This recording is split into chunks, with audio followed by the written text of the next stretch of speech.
गांधी कौन थी? National advisory council एक असंवैधानिक पद जो निर्मित किया गया था, उसके प्रमुख को रोज की गतिविधियां निर्वाचन आयोग की ब्रीफिंग बात तो सही है की जाती थी। जवाहरलाल नेहरू चोर थे, ये स्वयं स्वीकार रहे हैं। इंदिरा गांधी चोर थी, ये स्वीकार रहे हैं। राजीव गांधी चोर थे, स्वीकार रहे हैं। सबसे बड़ा वोट चोर आज का प्रधानमंत्री और उनका एक पिट्ठू मंत्री दोनों मिलकर बैठे सर तय कर लें। शब्दों का प्रयोग हो रहा है, पिट्ठू। अरे भाई, किसने कहा था अभी पंडित नेहरू के लिए वोट चोर? नहीं, पहले नहीं रोका, पहले रोक देते तो रुक जाते। इसीलिए अरे बकवास मत करो यहाँ से। देखिए प्रेम शुक्ला जी प्लीज प्रेम शुक्ला जी चुप कर बे कुत्ते। बकवास करने वाला व्यक्तिगत एक दूसरे के खिलाफ मत करिए और बात करें, वरना मुझे आगे बढ़ना पड़ेगा। प्लीज प्लीज प्लीज दोनों से मेरी रिक्वेस्ट है, प्लीज। नमस्कार दोस्तों, स्वागत है आपके YouTube चैनल द युवा डिबेट में। तो आज का डिबेट दोस्तों बेहद जोरदार होने वाला है। तो इसमें से दोस्तों हम लोग को एक तरफ देखने को मिल जाएंगे प्रेम शुक्ला जो कि बीजेपी के प्रवक्ता हैं, वहीं दूसरे दोस्तों हम लोग को देखने को मिल जाएंगे आलोक शर्मा जो कि कांग्रेस के प्रवक्ता हैं। तो देखिए दोस्तों किस तरह से आज के डिबेट में प्रेम शुक्ला ने आलोक शर्मा का बहुत ही ज़बरदस्त तरीके से बेइज्जती कर देते हैं। तो ये डिबेट दोस्तों काफ़ी ज़्यादा जोरदार होने वाला है। तो इस डिबेट में आप अंत तक जरूर बने रहिएगा। और अगर गाइस ये डिबेट आपको पसंद है तो प्लीज़ गाइस वीडियो को फटाफट लाइक, हमारे चैनल को सब्सक्राइब करना ना भूलें। तो चलिए देखते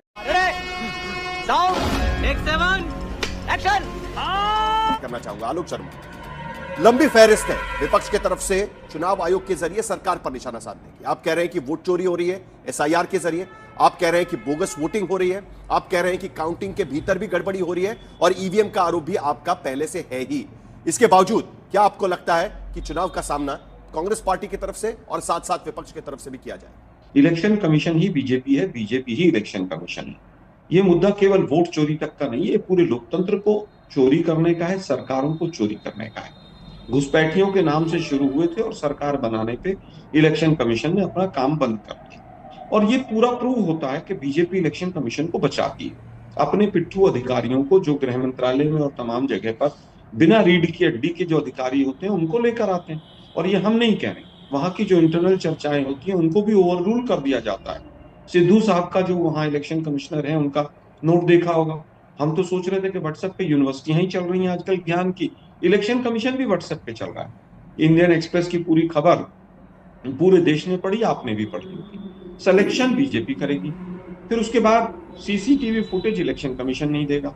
6 बजे के बाद 8-8, 10-10% वोट हो जाएगा। फिर मशीन रीडेबल जो फोटो आइडेंटिटी वाली जो वोटर लिस्ट है वो हम नहीं देंगे। फिर इनको सेफ्टी भी दी जाएगी कि इनके ऊपर कोई केस नहीं होगा। वो कौन करेगा? सरकार करेगी। तो मतलब सरकार बीजेपी की है, बीजेपी इलेक्शन कमीशन को बचाएगी, इलेक्शन कमीशन सरकार बनाने में बीजेपी की मदद करेगी। अरे बस कर, रुलाएगा क्या? अब बात आती है कि चुनाव सुधार पर चर्चा। इनमें 3 सवाल लिए आपने। पहला सवाल लिया, आज तक के दर्शक देख रहे होंगे कि भाई क्या केवल खाना पूर्ति है? मैं समझता हूं कि बिल्कुल जब सरकार फंस गई, जब 2 दिन तक पार्लियामेंट नहीं चली, सत्र नहीं चला, उसके बाद इनको मजबूरी में इसके ऊपर चर्चा करानी पड़ी। पहले एजेंडे में नहीं था साहिल जी, किसी भी एजेंडे में पहले ये चीज नहीं थी। मजबूरी में चुनाव सुधार पर चर्चा करवा। दूसरा सवाल आपका था कि क्या बैलेट पेपर पर जाना चाहिए कि नहीं। उसका मैंने आपको पूरा सीधा बताया कि जो इलेक्ट्रॉनिक मशीन्स हैं उसमें टेम्परिंग करना बहुत इजी है। जिस तरह से आज वीवीपैट निकल रहा है, एक कमांड जाती है और कमांड के बाद वीवीपैट की पर्ची निकलती है। जब एक कमांड जा सकती है इलेक्ट्रॉनिक ईवीएम में, तो दूसरी कमांड भी जा सकती है। तीसरी चीज ये है कि बहुत सारे डेमोज भी आए कि वोट किसी को भी डालो, पर्ची बीजेपी की निकलती है। अब तो सच बोल। और खास तौर पर जहां पर डीएम और सीएम, मैं फिर रिपीट कर रहा हूं कि जिन राज्यों में डीएम और सीएम इनका है वहां पर कुछ भी हो सकता है, वहां पर ये कुछ भी करवा सकते हैं। कुल मिलाकर प्रेम शुक्ला जी, लंबी आरोपों की लिस्ट झड़ी यहां पर विपक्ष की तरफ से लगाई गई है।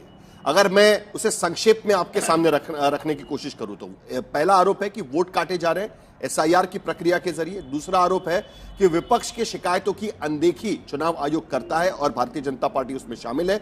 चुनाव के दौरान पक्षपाती रवैया अपनाया जाता है, वोट गिनती के दौरान भी वोट चोरी की जाती है और चुनाव में फर्जी वोटिंग भी कराई जाती है। लंबी फहरिस्त है आरोपों की, एक के बाद एक। देखिए, दरअसल जब से जो है बैलेट बॉक्स लूटने का अवसर कांग्रेस को नहीं मिल रहा है, तब से कांग्रेस जो है वो एक बार भी बहुमत पे लोकसभा में आ ही नहीं पाई। आज आदरणीय निशिकांत दुबे जी ने संसद में श्रीमान पी शिवशंकर जो कांग्रेस के मंत्री थे उनसे इंद्रजीत गुप्ता जी ने जो प्रश्न पूछा था, जिसके जवाब में उन्होंने बताया था किस तरह से बिहार में 1980 के चुनाव में 324 में से 81 सीटों पर चुनाव जो है फिर से कराने पड़े थे। क्यों? क्योंकि उन सारी जगहों पर बूथ लूट लिए गए थे, बैलेट बॉक्स लूट लिए गए थे। इतना ही नहीं, मोहनलाल सुखाड़िया इनके मुख्यमंत्री हुआ करते थे राजस्थान के, उनका चुनाव इसलिए रद्द हुआ था कि सारे बूथ लूट लिए गए थे। तो बूथ लूटने का अवसर ईवीएम आ जाने के कारण नहीं मिल रहा है। 1984 में जब श्रीमती मेनका गांधी चुनाव लड़ रही थी श्रीमान राजीव गांधी के खिलाफ अमेठी में, तब भी किस तरह से मेनका गांधी ने शिकायतें की थी निर्वाचन आयोग को और जिस पर कोई ध्यान नहीं दिया गया था। पूरी तरह से बूथ कब्जा करने का काम अमेठी में 1984 के चुनाव में हुआ था। ये श्रीमती मेनका गांधी का उस समय का आरोप था। और ऐसे तमाम आरोप और तमाम सबूत बाकायदा नलिनी सिंह ने तो एक डॉक्यूमेंट्री बना के किस तरह से बूथ लूटने की प्रक्रिया बिहार में की जाती थी, 1990 के दशक की सबसे प्रख्यात डॉक्यूमेंट्री नलिनी सिंह ने बनाई थी। ये हर किसी को भली भांति याद है।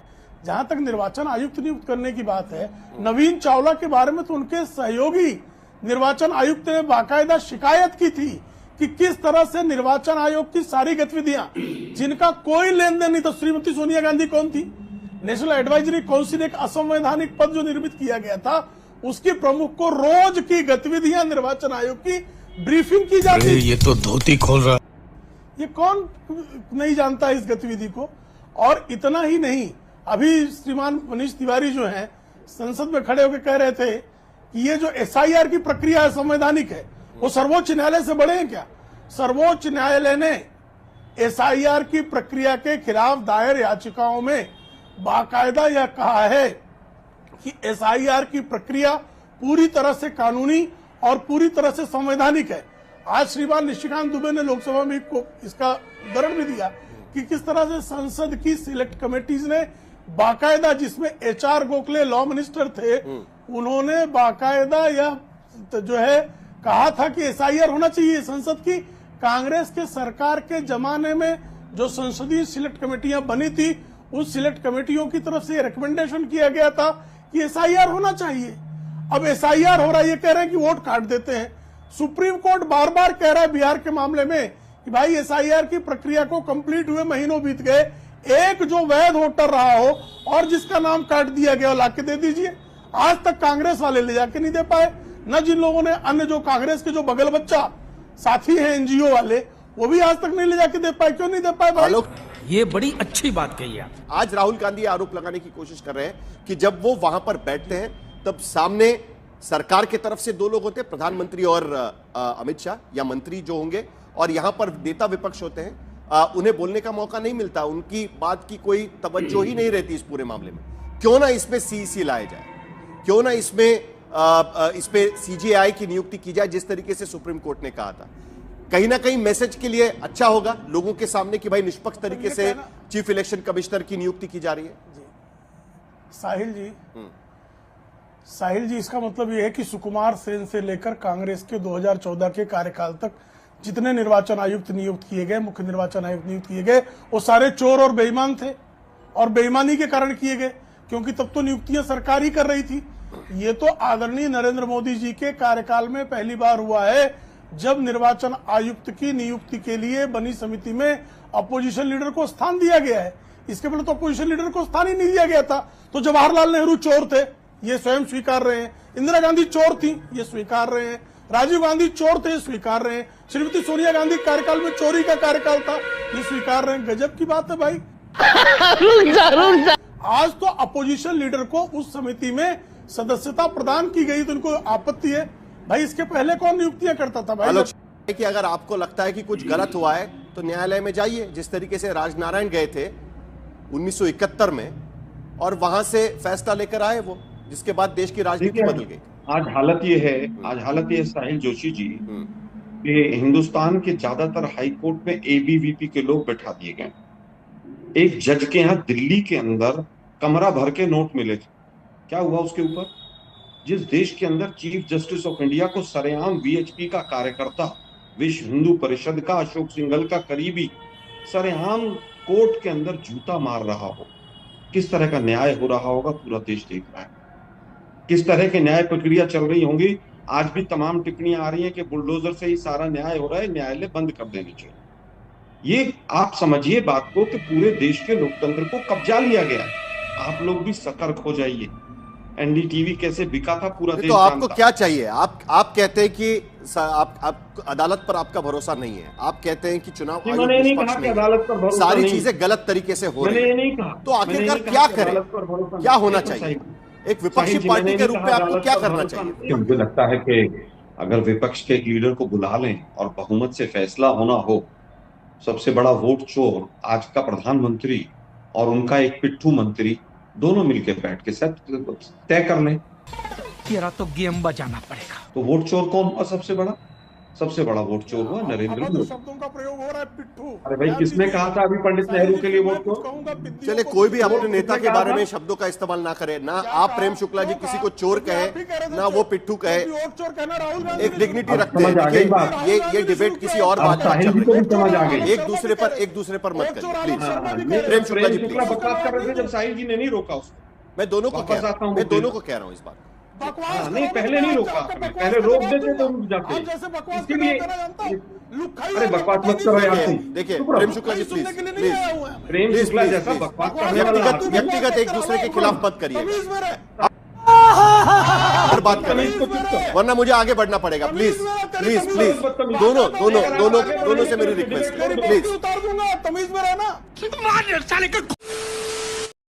वीडियो दोस्तों आपको देखकर तो समझ में आ ही गया होगा कि किस तरह आज के डिबेट में प्रेम शुक्ला ने आलोक शर्मा का तगड़ा तरीके से रिलाई कर दिया। तो ये डिबेट अगर आपको पसंद है तो प्लीज़ गाइस वीडियो को लाइक करिए, शेयर करिए, हमें कमेंट सेक्शन में अपनी राय जरूर दी।